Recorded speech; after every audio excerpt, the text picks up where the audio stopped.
నమస్తే, welcome to Telugu రాజ్యం. నేను మీరామ్. మంచిర్యాలలో ఒక అమానుష ఘటన జరిగింది. ఓవరాల్గా ఆ ఘటనకు సంబంధించి పూర్తి వివరాలు సినీ మరియు రాజకీయ విశ్లేషకు దాస విజ్ఞాన్ గారు అడిగి తెలుసుకుందాం. నమస్తే అన్న. బ్లాక్మెయిలింగ్ గేమ్ అంట, స్టోరీ రకరకాల వింతగా మలుపులు తిరిగే అవకాశం ఉందని కూడా వినిపిస్తూ ఉంది. అసలు ఏం జరిగింది, ఏంటి ఆ స్టోరీ? దీంట్లో ఏం జరిగింది అనేది పక్కన పెడితే అసలు బేసిక్గా గోదావరి కని, మంచిర్యాల, మందమరి, సిర్పూర్, కాగజ్ నగర్, బెల్లంపల్లి లేదంటే ఆ పరిసర ప్రాంతాలు వీళ్ళందరూ ఎలా ఆలోచిస్తారో చెప్తా. ఈవెన్ పెద్దపల్లి వరకు అయినా సరే. కరీంనగర్ వరకు అలా ఉండదేమో, వరంగల్ కరీంనగర్ సైడ్ ఉన్నో, బట్ అక్కడి వరకు ఈవెన్ పెద్దపల్లి వరకు ఉండే చెప్తా. పెళ్ళి వయసుకు వచ్చిన తర్వాత ఎలా ఆలోచిస్తారు అంటే, సింగిల్ డాటర్ ఉన్న పేరెంట్స్ ఉంటారు కదా, ఆ అమ్మాయిని చేసుకోవడానికి ఇష్టపడతారు. వీళ్ళకి కావాల్సింది అందం చందం కాదు, గుణము కూడా కాదు, ఆస్తి నెంబర్ 1. అతని తండ్రి ఒకవేళ సింగరేణి ఎంప్లాయీ అయ్యాడనుకో, ఆ పిల్లని ఖచ్చితంగా చేసుకోవడానికి కనీసం ఒక 20-30 మంది కుటుంబాలు సంప్రదింపులు జరుపుతూనే ఉంటారనమాట. వాళ్ళ చేత వీళ్ళ చేత కబుర్లు పంపిస్తాడు. అంటే జాబ్ అల్లుడికి వస్తుందని, ఈడిపోరం బొక్కే ఆ జాబ్ వస్తుందని. లేదా వ్యాపారవేత్తలు కూడా ఎక్కువ పట్టించుకోరు. సింగిల్ డాటర్ ఉంటే చాలు, ఆస్తి అంతా వీళ్ళకి, ముందు వెనక ఎవరు ఉండరు. వాళ్ళ కొడుకు కూతురు ఉన్నా కూడా పట్టించుకోరు, ఉండొద్దు అనమాట. ఓన్లీ డాటర్ ఉంటే, అంటే ఆ ప్రణాళిక ఆల్రెడీ సిద్ధం చేసుకొని అప్పుడు నువ్వు ప్రేమిస్తావు. నువ్వు ప్రేమించడం అంటే ఎట్లా, లవ్ ఎట్ ఫస్ట్ సైట్లో ఉంటాయి కదా, అమ్మాయి భలే ఉందని ట్రైన్లో పరిచయమో, ఆటోలో పరిచయమో, లేకపోతే ఇంకెక్కడైనా ఎగ్జిబిషన్లో పరిచయమో, అనుకోకుండా నీ కాలేజ్ పరిచయమో, జాబ్ పరిచయమో, ఇవి కాదు.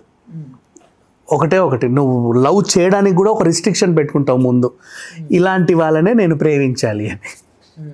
ఇంకా అక్కడ నీకు ప్రేమ ఏముంది, ఆల్రెడీ స్వార్థంతో కూడిన తర్వాత ఇక అది ప్రేమ అవ్వదు. ఆ ప్రేమ ఇంకా ఎంతకాలం ఉంటుందో తెలియదు. ఇట్లా రిస్ట్రిక్షన్ పెట్టుకొని ఈ శ్రీకాంత్ అనే అబ్బాయి ఒక అమ్మాయిని ప్రేమించాడు 4 ఏళ్ళు. ఆ తర్వాత ఈ పిల్ల కూడా నిజంగానే ఏదో బాగా ప్రేమించాడు, ఎంత బాగా ప్రేమిస్తున్నాడో అనుకుంది. పెళ్లి టైంకి వచ్చేసరికి ఏంటంటే, ఇప్పుడు నేను చెప్పిన ఈ క్యాలిక్యులేషన్స్ అబ్బాయిలకు ఉంటాయి, సింగిల్ డాటర్ అని. అమ్మాయిల వైపు ఏముంటాయంటే, మన కులపోడికే ఇవ్వాలి ఖచ్చితంగా, మన క్యాస్టే, ఎస్సీఓ, ఎస్టీఓ, బీసీఓ, ఓసీఓ, వాట్ ఎవర్ మన వాళ్ళవి ఉంటేనే ఇద్దాం, లేదా మన మేనరికాలు సంబంధాలు ఇలా. ఈ టైంలో ఏంటంటే చెడింది సంబంధం. లేదు నేను వీడిని ప్రేమిస్తున్నా, కుదరదు, మన ఇవి వేరు. ఎందుకంటే రేపటి రోజు ఇప్పుడు నా జాబ్ నా అల్లుడికి ఇవ్వాలంటే, నేను చచ్చిపోతే నా జాబ్ నా అల్లుడికి వస్తుంది. సింగరేణిలో అది ఒకటి ఉంటుంది. Not only Singareni, somewhere in case ఈ వేరే కులపొడి కట్టబెట్టడానికి కూడా వీడికి ఇష్టం ఉండదు. సో అప్పటికి వాళ్ళ కాపురం బాగున్నా బాగాలేకపోయినా, మనోడికే నా జాబ్ వచ్చింది అనుకో, రేపటి రోజు నా వంశంలోనే 10 మంది బాగుపడతారు, వాళ్ళు మాట్లాడుకుంటారు. నేను ఇప్పటిదాకా ఇంత మంచిగా సంపాదించుకొని, మా తాత జాబు మా డాడీకి వచ్చింది, మా డాడీ జాబు నాకు వచ్చింది, ఇప్పుడు నేను కొడుకు లేడు, నా అల్లుడికి ఇవ్వాలి, నా అల్లుడు కూడా మనోడై ఉంటే నాకు సాటిస్ఫాక్షన్, లేదంటే అసలు ఇంకా ఆత్మ ఘోషే ఇంకా అది. సో వీళ్ళకి అది నచ్చదు. వాడేమో సెలెక్టివ్గా ప్రేమించాడు బాణం వేసి, వీళ్ళకేమో ఇక్కడ చెడింది ఒక ప్రాబ్లం. ఈ ప్రాబ్లం చెడిన తర్వాత ఇక ఆ పిల్లకి వాళ్ళ కుటుంబంలోనే ఎవరు సరే ప్రేమిస్తే ప్రేమించావులే, ఏం చేసుకుంటావు ఇంకా, ఎంతమంది ఎన్ని రకాలుగా ప్రేమించలేదు, అందులో నీది ఒక ప్రేమ కదా, వదిలేసేవాడిని. అయినా వాడు నీ ఆస్తి కోసమే నీ దగ్గరకు వచ్చాడు తప్ప వాడి దగ్గర ఏమీ లేదు, నువ్వు ట్రాప్లో పడి ఉంటావు. ప్రతి తల్లిదండ్రులు ఇలాగే చెప్తారు కదా అనే ఇదిలో ఉంటుంది ఆ అమ్మాయి కూడా. సరే పోనీ ఏదో రకంగా పెళ్ళి ఫిక్స్ అయింది. పెళ్ళి ఫిక్స్ అయినప్పుడు ఈ పిల్ల ఇతని దగ్గరకు వచ్చి, ఇక నేను ఏం చేయలేకపోతున్నాను, నా చేతుల్లో లేదు, చాలా స్ట్రిక్ట్ అయిపోయింది, నా కుటుంబంలో మామలు అత్తమ్మలు అందరూ వచ్చి చెప్తున్నారు నిమిషానికి నువ్వు మనోన్నే పెళ్లి చేసుకోవాలి, ఇలా మరి ఏం చేద్దాం చెప్పు, విడిపోదామా లేకపోతే లేచిపోదామా అనే సిచ్యువేషన్లో వీడు, నువ్వు ఎవరినైనా చేసుకో చెప్తున్నా, మన ఇద్దరం కలిసిన ఫోటోలు ఉన్నాయా బయట పెడతా, వాళ్ళందరూ నువ్వు ఎవరితో నీకు సంబంధం సెట్ అయినా వాడికి నీ ఫోటోలన్నీ పెట్టేస్తా. ఈ పిల్ల ఏంటి వీడేంటి ఇట్లా తయారంటే, వీడు ప్రేమతో అన్నాడా లేకపోతే, ఇప్పుడు నా మీద ప్రేమ ఉంటే ఇట్లా భయపెడితేనన్నా నేను ఆ పెళ్ళిని ఇంట్లో, అంటే నాకు ధైర్యం లేదు ఇంట్లో ఎదిరించే అంత, నన్ను స్ట్రిక్ట్ చేస్తేనన్నా నేను ఇంట్లో కొట్లాడి మరి వీడి దగ్గరకు వస్తానేమో అని కూడా పాజిటివ్గా కూడా ఆలోచించింది ఒక సిచ్యువేషన్లో అనూష అనే అమ్మాయి. అప్పటికంటే వీడి మీద పాజిటివ్నెస్సే, అంటే వీడు కోపంతో అనట్లే ఈ మాట, నేను ఎవరితో దక్కుతానన్న ఇదితో ఆ బాధలో నేను వాడికి నీ ఫోటోలు పెడతా అంటే నువ్వేం చేస్తావు, నన్ను ఎదిరించలేననే కదా నా దగ్గరికి వచ్చావు, అదే నేను నిన్ను బాగా మోటివేట్ చేశాను కదా నాన్న అంటావు కదా అంటావా? అలా అనిపించడానికి పాపం వీడు ఏమన్నా చేశాడని కూడా అప్పటి వరకు వీడి భ్రమలోనే ఉంది. తర్వాత వీడి అసలు విషయం బయటపడింది. సరే ఎవరితోనన్నా పో, నాకు డబ్బులు కావాలి.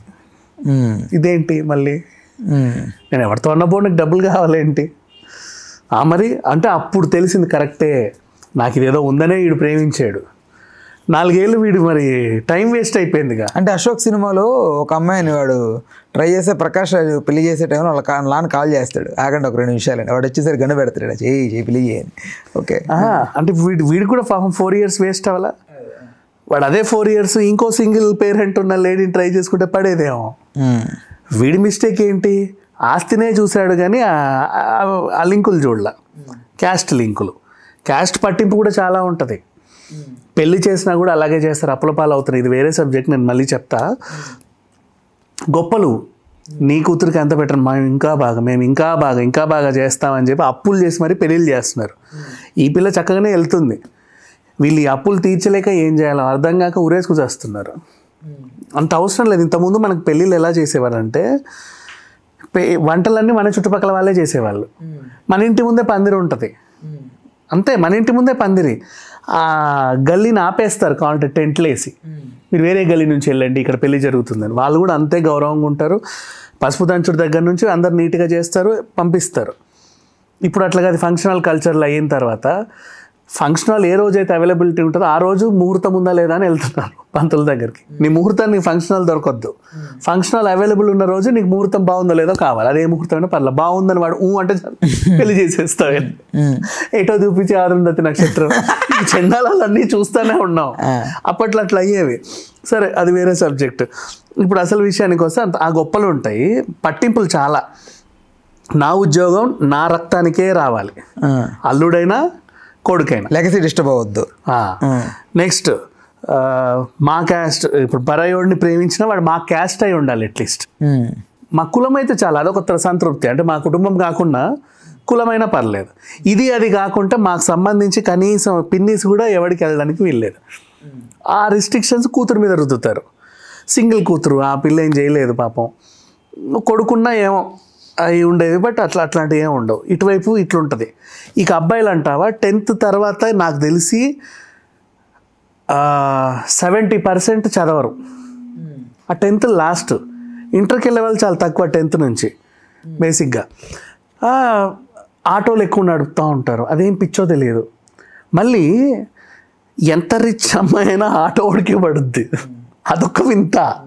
వాడి ఇంటి పక్కనోడు CA చదువుతున్నాడు, ఇంటెదురోడు బీటెక్ చదువుతున్నాడు, ఆ పక్కనోడేమో అమెరికాలో చదువుతాడు, ఆడు ఎప్పుడో 2 ఏళ్ళకి ఒకసారి వస్తాడు. వీడికి పడద్ది, వాడిని పెళ్లి చేసుకుంటుంది. ఇక అవి తెలియదు. బేసిక్గా ఇదే ఫినామినా ఉంటుంది ఎక్కడైనా కూడా, ఆటోడి పడిపోద్ది. కానీ CAనో ఆటో నిండా ప్రేమ కవితలు అసలు ఎలా ఉంటాయంటే గులాబీలు అవి, ఆ డెకరేషన్ చూడాలి. నాకు తెలిసి లగ్జరీ కార్స్కి కూడా ఆ రేంజ్ డెకరేషన్స్ దొరకవు బయట. ఈ సీట్ కింద 2 సోడ్ బాక్సులు పెడతాడు, ముందు ఒక గార్డెన్ ఇట్లా కాదు. అంటే నాకు డౌట్ ఉంది, బేసిక్గా ఆటో నేను కించపరచడం కాదు, కానీ కొంతమంది ఇలా తోలొచ్చు కదా, ఇలా తోలొచ్చు కదా, ఇలా ఎందుకు తోలుతారని అది వాళ్ళకి అలవాటు, ప్రాబ్లం వాళ్ళది కాదు. నేను అదే అంటున్నా, చేయలేదు అసలు వాళ్ళ ప్రాబ్లం కాదు. నేను చెప్తా, వాడు అక్కడిద్దరిని కూర్చోబెట్టి ఇలా నడిపి అలవాటైన కాదబ్బా, అటు కాదు పాయింట్. ఇప్పుడు ఇలా తోలుతున్నాడా, ఇక్కడ కూర్చోబెట్టి ఇక్కడ కూర్చోబెట్టు, ఈ స్టీరింగ్ ఇలా ఉంటుంది, ఇలా తోలుతాడు. ఎందుకది అదే స్టైల్, అర్థం కాదు. అంటే బండ్లలో ఈ స్టైల్ ఉంటుంది చూడు, అట్లా ఆటోలో ఇదో స్టైల్. కాలు కూడా ఇలా పెడతారు బండ్లో కొంతమంది, అదొక రకంగా. I don't know. సరే వాట్ ఎవర్, అది పక్కకు పెట్టేస్తే ఇక్కడ జరిగిన ఇన్సిడెంట్ ఇది. ఓవరాల్ ఈ పిల్లనైతే పాపం బాగా వేధించాడు. డబ్బులు మాట అంటే డబ్బులు, లేదంటే డబ్బులు ఇవ్వనంటే నువ్వు ఎవరినన్నా పెళ్లి చేసుకో, వాడికి ఫోటోలు పంపిస్తా. ఇంట్లో వాళ్ళు చెప్పొచ్చు యాక్చువల్గా, ఇంతకుముందు వాడెవడో మా అమ్మాయి చుట్టూ ప్రేమ అని తిరిగాడు, ఈ అమ్మాయి కూడా 2 సార్లు కలిసింది. ఎందుకు కలవడానికి వెళ్ళిందంటే నువ్వంటే నాకు ఇష్టం లేదు అని కలవడానికే వెళ్ళింది. చనువుగా ఫోటోలు తీసుకుంటాను, ఎందుకంటే స్కూల్ డేస్లో అక్కడ ఇక్కడ ఇప్పుడు ఫ్రెండ్స్ అందరూ ఉంటారు కదా, అంతే తప్ప వేరే సంబంధం ఏం లేదు. వాడు బెదిరిస్తున్నాడు ఎవరితో పెళ్లి చేసుకోండి, వాడే ప్రేమించాడు, మా అమ్మాయికి అయితే ప్రేమ లేదు, చూసుకోని ఆయన ఇది వీడు అని చెబితే రేపటి రోజు వాడు వీడికి ఫోటోలు పంపినా కూడా హీ విల్ అండర్స్టాండ్, తెలుసులేరా నీ గురించి నాకు అని. అంటే మళ్ళీ వీళ్ళిద్దరి మధ్యలో రిలేషన్ ఫోటోల వరకే ఉందా ఇంకెక్కడికైనా వెళ్ళిందా అనేది తెలియదు మనకి ఓవరాల్గా. సో ఇలా బెదిరిస్తా అంటే ఆ పిల్ల అటు పెళ్లి చేసుకోలేక, వీడు చేసిన మోసాన్ని భరించలేక, ఇతన్ని పెళ్లి చేసుకోలేక, ఇప్పుడు ఇక నా పరువు, నా కుటుంబం పరువు అంతా పోయింది, నేను ఏం చేయాలని అర్థం కాక అంతే. ఇప్పుడు అమ్మాయి లేదు మన దగ్గర మధ్యలో. ఇంత ఈ కుటుంబం ఇంత సంపాదించుకున్నంత ఆ పిల్ల మీద పెట్టడానికి వేస్ట్. ఇప్పుడు ఒక ఇంటి ఆడపిల్ల అంటే అమ్మమ్మ నాటి నగలు కూడా ఈ పిల్లకే ఇస్తారు. ఆడపిల్లకి మెచ్యూర్ అయినప్పటి నుంచి ఎంతో కొంత బేడెత్తో ఇంతెంతో కొంచెం బంగారం పెట్టుకుంటారు, ఎప్పటికైనా పనికి వస్తుంది అని. అంటే ఇంట్లో వాళ్ళకి అన్నీ ఈమె కదా, ఇంకెవరికి ఇస్తావు? ఇవన్నీ పెట్టి వీళ్ళని ఎక్కడికో పంపడం ఇష్టం ఉండదు తల్లిదండ్రులకి. మన వంశం సంపాదించింది కాబట్టి మనోళ్ళకే ఇచ్చుకోవాలి. అయితే మేనరికమో లేక రక్త సంబంధమో లేకపోతే ఆ బావో ఈ బావో లేదు అన్నా కూడా ఆత్మాభిమానం చంపుకున్న నరాలు తెంచుకొని మన కులపోడికే అనే ఒక రిస్ట్రిక్షన్ పెట్టుకుంటారు. అలా వాళ్ళు ఈ అమ్మాయిని టార్గెట్ చేసి, సింగిల్ అమ్మాయిలను టార్గెట్ చేసి బ్రతికే వీళ్ళు. 4 ఏళ్ల ప్రేమ సంవత్సరం దాటిందంటే ఇంకా వాళ్ళ మధ్యలో సన్నిహితం ఇంకా పెరుగుద్ది. ఈ మధ్య కాలంలో ఇంకా ఎక్కువ అవుద్ది. నువ్వు తెలవనోడితోనే నీకు సంబంధాలు పెరిగిపోతూ ఉంటాయి. ఇంకా నీకు తెలిసినోడు మీ ఊర్లోనే ఉండేటోడు అంటే నీకు ఇంకా పరిచయం ఎక్కడికో వెళ్ళిపోతూ ఉంటుంది. అలా 4 years పరిచయం అంటే ఇంకా మనం ఆలోచించుకోవాల్సింది. చనిపోయింది అమ్మాయి, ఏం చేయలేదు పరిస్థితి. అప్పుడు అతని పరిస్థితి ఏంటి? ఇప్పుడు వీడిని పెళ్లి చేసుకోలేదుగా, ఎందుకంటే వీడు మనసులో అంత డబ్బు, దురాలోచన, నాన్న ఉద్యోగమో ఏవో ఉన్నప్పుడు పెళ్లి చేసుకొని వీడికి ఇవ్వాలని ఎందుకు అనుకుంటుంది? ఎందుకు మోసపోతుంది కావాలని? అది కుదరదు. అటు పెళ్లి చేసుకోలేదు, ఏమీ చేయలేదు. అంటే అటు పెళ్లి చేసుకుంటే మరి ఈ వీళ్ళ మధ్యలో సంబంధం వీడు ఏమి బయట పెడతాను బెదిరించాడు, అవి తెలిస్తే మళ్ళీ కుటుంబంలో నాన్న పరుగు పోద్ది. ఇన్ని ఆలోచించి. హలో, తెలుగు రాజ్యం ఛానల్ చూస్తున్నారా? సామాజిక, రాజకీయ, జీవన చిత్రణే తెలుగు రాజ్యం. అతిశయోక్తులు, అసత్యాలు ఉండవు. రాజకీయ కోణం కాదు, ప్రజా కోణమే కొలబద్ద. తెలుగు రాజ్యం వీక్షణ మీ ఉత్తమ అభిరుచికి నిదర్శనం.